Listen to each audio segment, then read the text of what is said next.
Alright, mula sa UNTV mga kapatid, ito yung sundalong naputulan ng daliri, no? Si PH Navy personnel na naputulan ng daliri sa Ayungin clash versus Chinese. Idinitalye niya ang insidente.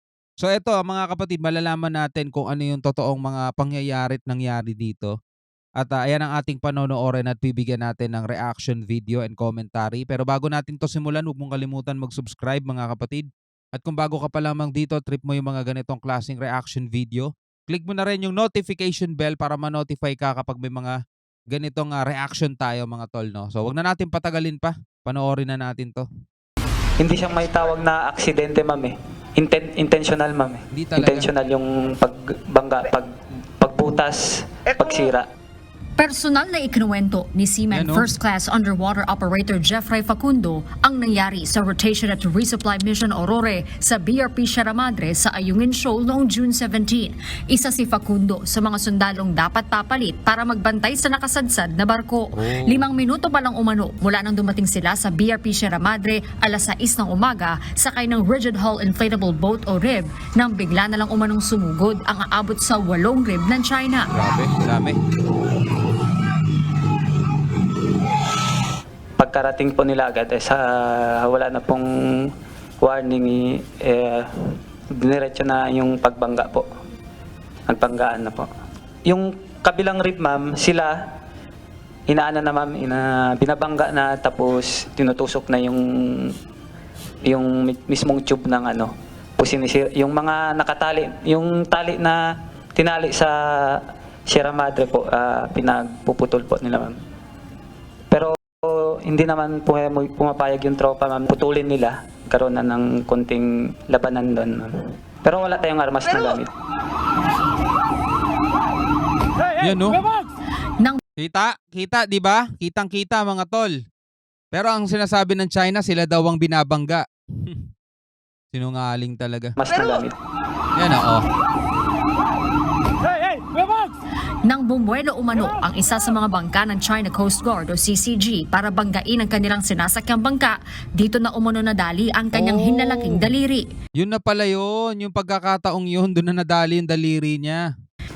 Nung pagbangga po na pa ako out of balance, na tumba. Ngayon ma'am, yung rib na to, yung sana ako bumagsak, doon rin siya bumagsak po ma'am. Oh, gumanon Yung mismong kill. Ay, doon din yung siya mismong palabas. Yung Patulis sa ilalim. Yung patulis, yun ang talagang tumama sa kamay. Yes ma'am. Nang makaakyat na ang CCG, dito na umano hinatak ng mga ito ang mga bangka ng Pilipinas palayo ng Ayungin Shoal. Para sa nasaktang sundalo, sinadya ng CCG ang mga aksyon nito para mapurnada ang Aurore mission. Ayaw na nilang resupply at Aurore sa rotation sa Ayungin ma'am. Ayaw kaming pa-resupplyin, ayaw paakyatin. Kasi babawasan na yung tao sa Ayungin. Para yun yung nila ma'am. Yun naman, yun ang... Para sa akin yung Sa intention. iyo. Kabilang umano sa nakuha ng CCG ang 7 baril na nakatago sa Pelican Box sa mga bangka. Wala naman anyang sinira ang CCG sa BRP Sierra Madre pero pinagbabato umano ng corals ang mga tropa sa barko. May mga dalang coral sa bangka nila mga tol. Wala daw sinira sa BRP Sierra Madre. Sira na yun eh. Ayon sa Philippine Coast Guard o PCG, nakuha nila kalaunan ang mga hinatak na rib ng CCG. Iginiit din ito na ginawa nila ang lahat na makakaya para agad na makaresponde sa mga nasaktang sundalo sa gitna ng tensyon. Ang layo naman, kung 1 dosenang oras nag-iintay itong mga to. 12 hours. Actually, the China Coast Guard informed the Philippine Coast Guard that there were Navy personnel injured. The whole process took Kung more may than 12 duguan, hours napakatagal because it was a very tense situation and we had to continuously communicate with the other side, employing everything we can. We extracted the Parang biyahe papuntang Bicol yun, no? Mula Manila papuntang Bicol, 12 hours. Ganong katagal mga tol. Bago nakaresponde. Kasi medyo may kalayuan din yan kung kilometro. Malapit yan sa atin kung pagbabasehan natin nautical miles mga tol. Pero marami rin kasi talagang hadlang no? At makikita mo ang hirap talaga ng kalagayan ng mga sundalo natin sa mga ganitong sitwasyon. communicate with the other side, employing everything we can.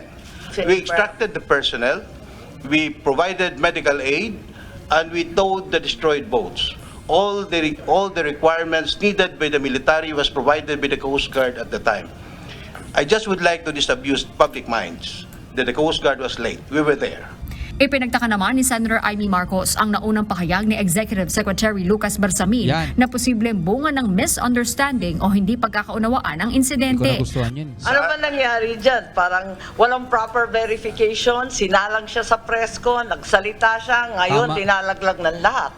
Anong klase yun? Hindi ho naglalaglag, but there's no intention to do that. Ngunit para kay Defense Secretary Gilbert Gibot Teodoro, malinaw na sinadya at iligal ang ginawang aksyon ng China laban sa mga tropang Pilipino. Kasi yun din naman talaga nakakapagtaka, di ba? Sinalang si Lucas Bersamin kasi yun yung unang-unang pahayag ng Malacanang, di ba? At sinabing parang misunderstanding lang. Kahit lahat tayo mga tol, di ba? Nag-react tayo doon sa mga sinabi niya na hindi natin nagustuhan. At sabi ko nga, natawa pa siya eh. Di ba? Sinabi niya, I don't know if yung mga nakita namin axe o bolo, 'di ba? Natawa pa siya bigla eh. Misunderstanding, malabo eh, 'di ba? At hindi natin alam mga tol kung bakit sumalang agad siya ng ganun yung nasa ano niya, ganun yung naratibo nila.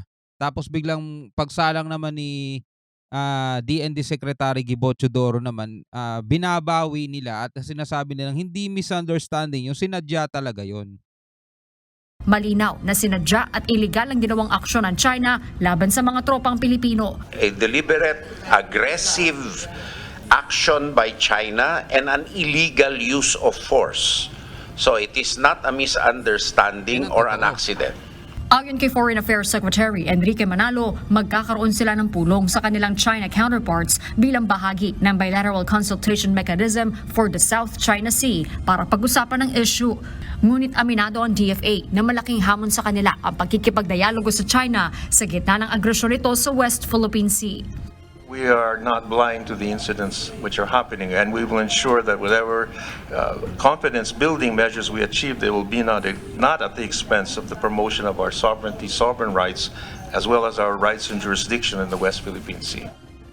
Tumanggi na ang Department of National Defense na idetalye ang RORE mission at humiling ng isang executive session sa mga mambabatas para talakayin ang iba pang impormasyon, gaya na lamang ng suwestyon na gumamit na lang ng helicopter sa paghahatid ng supply sa mga sundalo sa BRP Sierra Madre. Gayunman nanindigan sa Secretary Gibot Teodoro na sa ngayon, wala siyang tiwala na makipag-usap sa kanyang counterparts sa Chinese military. Tama ka doon, Secretary Gibo. Wala ka dapat pagkatiwalaan at hindi ka dapat magkaroon ng tiwala talaga doon sa counterpart mo at walang kwenta pakikipag-usap sa kanila talaga. Wala siyang tiwala na makipag-usap sa kanyang counterparts sa Chinese military. They have a tendency of using the talks against us.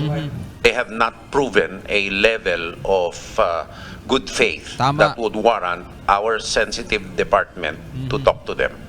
They have not displayed a level of trust and confidence that would make myself confident enough to engage them on a fair and level playing field basis. Muli namang Wag ka nang bumaba sa level ng mga yon. Talagang hindi mahusay kausap yung mga yon. Traidor eh. Sabi nga nung iba, di ba, traidor. Hindi totoo kausap. Magsasalita sila pero iba yung gagawin nila. Walang kwenta, kumbaga.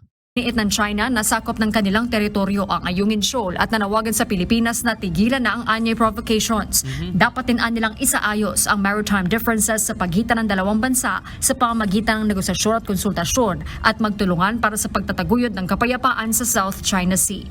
Harleen Delgado, Saka tama yun mga tol. Kung siguro gagawin na lang nila helicopter na lang yung gagamitin nilang resupply mission. Hindi natin alam pa kasi posibleng hadlangan pa rin ng China yan. Kasi yung helicopter mga tol, pwede mag-steady yun sa ibabaw ng ng BRP Sierra Madre.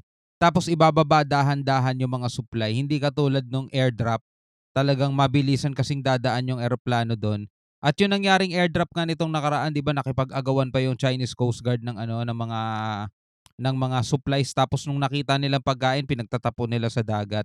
Mga loko-loko talaga yung mga yun eh. Kung eto namang helicopter, hindi natin alam kung paano nila pahihintuin. Pero kung ang magkokos ng pagbagsak ng helicopter, ibang usapan na yan mga tol. Pwede na talaga sigurong pagmuran ng gera yun pag gano'n ang ginawa ng China Coast Guard. Anyway, bilang isang Pilipino, ano masasabi mo rito? Comment ka na lang sa ibaba. Hanggang sa muli, ako nga pala si Shobaldi. Peace out.